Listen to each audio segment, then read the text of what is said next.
کہ لاہور میں بیٹھے عہدیداران کو فیصل آباد نظر نہیں آتا، فیصل آباد کو ہر شعبے میں نظر انداز کیا جا رہا ہے۔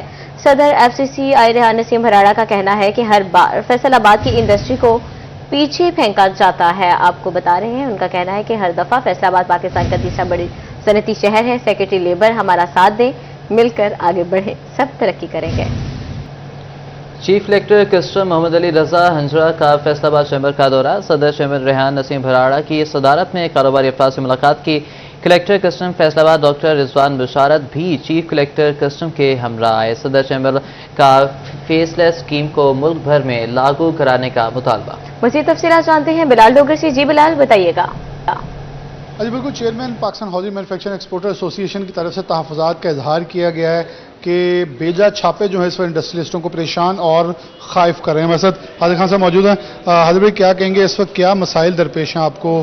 یہ چھاپوں کے حوالے سے بہت ساری آواز اٹھ رہی ہے، آپ کی اپنی فیکٹری میں چھاپا مارا گیا، اس کے اثرات کیا مرتب ہوں گے انڈسٹری کے اوپر؟ دیکھیں، ہم نے یہ اب ڈیسائیڈ کرنا ہے کہ ہم نے ملک کو انڈسٹریل اسٹیٹ بنانا ہے یا ایف بی آر اسٹیٹ بنانا ہے۔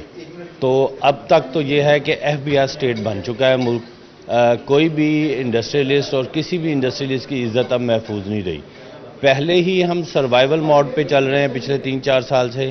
اب یہ ہے کہ ہم وہ اپنے جو ہمارے مطالبات تھے کہ ہمیں سستی بجلی پرووائڈ کی جائے، گورنمنٹ ایکسپورٹ میں انویسٹمنٹ کی جائے، ہماری جو کاٹن ڈسٹرائے ہو چکی ہے کراپ اس کو ٹھیک کیا جائے، ہماری انڈسٹری کو تھوڑا سا بہتر کیا جائے، اس کے لیے انسینٹیو کو دیے جائیں، وہ ساری باتیں اب پیچھے جا چکی ہیں۔ وہ اب ہم کو وہ کیا کہتے ہیں، وہ بخار تھا، اب ہمیں موت دکھائی جا رہی ہے، اور وہ موت کا فرشتہ بن کے ایف بی آر ہمارے سامنے کھڑی ہو گئی ہے کہ وہ ہمیں انڈسٹریلسٹ کو اس طرح ڈس رسپیکٹ کر رہے ہیں، ڈس ریگارڈ کر رہے ہیں جیسے انڈسٹریلسٹ ایک چور ہے۔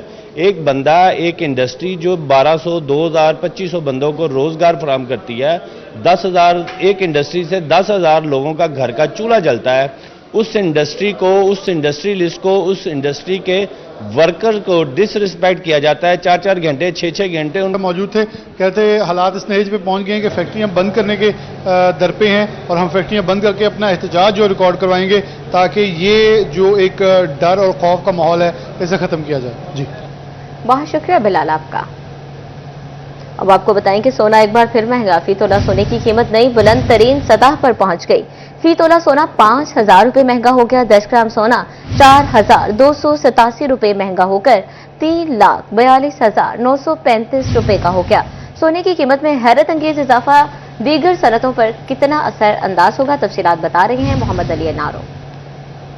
جی بالکل، 2 نہیں 3 نہیں بلکہ پورے 4 لاکھ روپے فی تولہ سونا ہو چکا ہے، اور قیمت میں آئے روز بڑھوتری ہی ہوتی جا رہی ہے۔ ایسے میں جو دوسری انڈسٹری ہے ان پر کیا اثرات مرتب ہوں گے، اور جو سرمایہ کار ہیں کیا ان کا دھیان بھی سونا کھینچ پا رہا ہے، گولڈ کی طرف متوجہ ہو رہے ہیں؟ اس پر بات کرنے کے لیے وحید خالق رامی ہمارے ساتھ موجود ہیں۔ جناب بتائیے گا، بڑی تیزی سے قیمتیں بڑھتی جا رہی ہیں، جو عام سرمایہ کار ہیں، دوسری صنعتوں سے جڑے ہوئے سرمایہ کار ہیں، وہ کیا اس وقت سوچ رہے ہیں، اور کیا انویسٹمنٹ کے حوالے سے ان کا کیا ابھی کردار چل رہا ہے؟ دیکھیں جی، گزشتہ 3 سے 4 ماہ کے اندر گولڈ کی پرائسز جو ہیں یہ گریجولی بڑھتی جا رہی ہیں، اور اس کے اوپر جب آپ کے پاس مارکیٹ کے اندر انویسٹرز جو ہوتے ہیں وہ ایک لمیٹڈ اماؤنٹ کے اندر ہی ہوتے ہیں، وہی آپ کے آئل کے اندر، وہی گولڈ میں، اور بیسیکلی وہ ٹیکسٹائل کے اندر انویسٹمنٹ کرتے ہیں۔ جب ہم آؤٹ آف دا سیزن کپڑا بناتے ہیں تو یہ سٹاکسٹ جو ہوتا ہے، ہمارا انویسٹر جو ہوتا ہے، وہ اس کے اندر انویسٹ کرتا ہے، اور پھر وہ اپنے پروفٹس جو ہے وہ سیزن کے اندر اس کو گریب کرتا ہے۔ لیکن گولڈ کی قیمتیں اتنی تیزی سے 4 لاکھ روپے کے اوپر گئی ہیں، 3.5-3 لاکھ روپے سے، تو سارا جو ہمارا انویسٹر تھا اس نے فوری طور کے اوپر جو اپنا پروفٹ گین کرنے کے لیے گولڈ کے اندر سرمایہ کاری کی ہے، جس سے وہ فوری طور کے اوپر اپنا جو ہے پروفٹ بھی پکڑی جا رہے ہیں۔ ساتھ ساتھ اس سے میں سمجھتا ہوں کہ انڈسٹری کے اوپر بھی ایک پریشر آتا ہے کہ جو وہ لوگ جو ہمارے ساتھ منسلک ہوتے ہیں، ہماری فیبرک کے جو اسٹاکسٹ ہوتے ہیں، وہ لوگ بھی گولڈ کی مارکیٹ کے اندر چلے گئے ہیں۔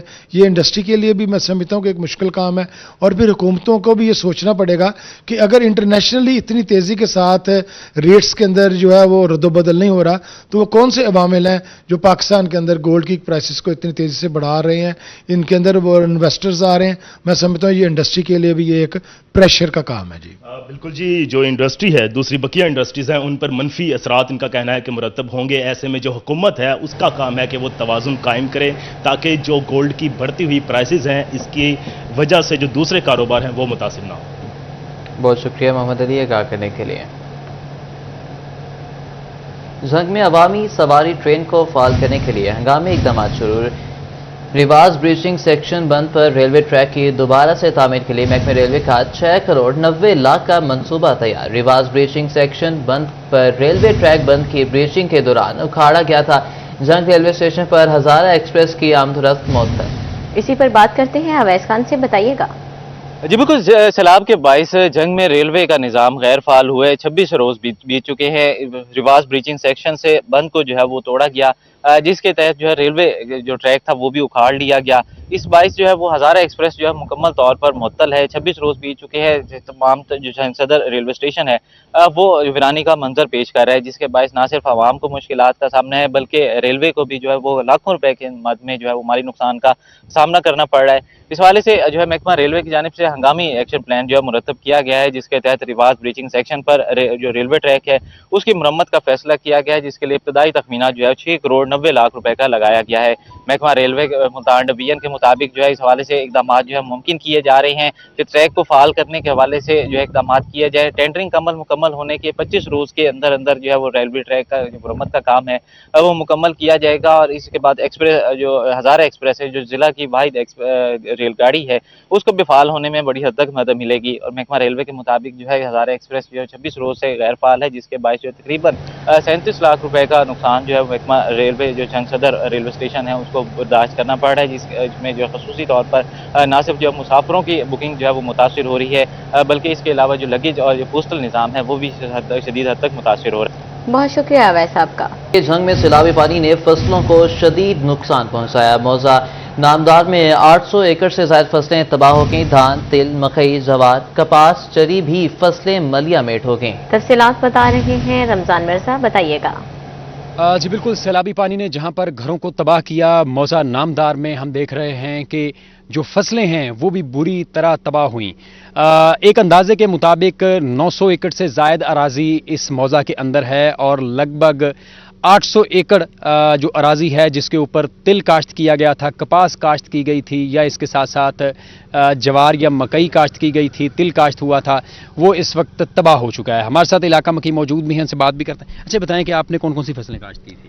دھان جو ہوگی، کپاس تے چاول، تلی، جوار۔ آپ کی جو زمین ہے ان کی اس وقت کیا صورتحال ہے؟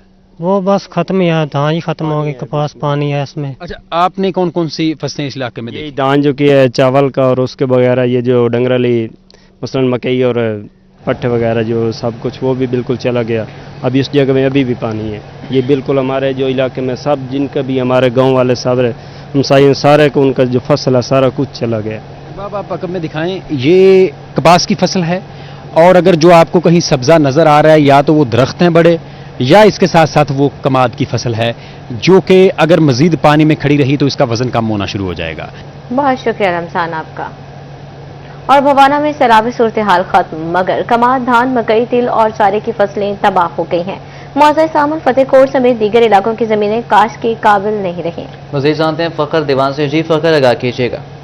جی بالکل، دریائے چناب سے سیلاب تو ختم ہو گیا لیکن اپنی تباہ کاریاں اپنے ساتھ ہی چھوڑ گیا۔ اس ساتھ موضع سامل کے مکین موجود ہیں، ان سے بات کرتے ہیں۔ سر بتائیے گا، آپ ہماری فصلوں کا جو نقصان ہوا ہے، دریا 500 ہمارے گھر گر گئے ہیں، کٹاؤ کی زد میں آئے ہیں وہ، اور 1000 کے قریب ہماری فصل جو ہے وہ دریا میں اب دریا برد ہو گئی ہے، تو فصلوں کا نقصان کافی ہوا ہے۔ گنے کی فصل ہو گئی، منجی کی فصل ہو گئی، اور اس کے علاوہ چارہ ہمارا کافی نقصان ہوا ہے۔ دریا آٹ اور ریت چھوڑ گیا ہے، جو فصلیں بچی ہیں، زمینیں ہمارے پاس بچی ہیں، وہ آٹ چھوڑ گیا ہے۔ جی بالکل، آپ نے موضع سامل کے مکینوں کی بات سنی، کیا یہ کہنا کہ دریا ریت اور مٹی چھوڑ گیا ہے، ٹیلے لگ گئے ہیں، جس کی وجہ سے اب پہلے ہی بے گھر ہو چکے ہیں، کھانے کو کچھ نہیں ہے، جانوروں کے لیے چارہ نہیں، تو اب ان کے لیے وہاں پر گندم کاشت کرنا، چارہ کاشت کرنا انتہائی مشکل ہو چکا ہے۔ تو بہت شکریہ اپڈیٹ کرنے کے لیے۔ توبہ ٹیکشنگ میں 30 آفٹرنون سکول بند، سکولز کے بندش سے والدین اور طلباء مشکل کا شکار۔ آفٹرنون سکولز میں زیر تعلیم سینکڑوں بچوں کا مستقبل داؤ پر لگ گیا۔ تفصیلات بتا رہے ہیں احمد ندیم، بتائیے گا۔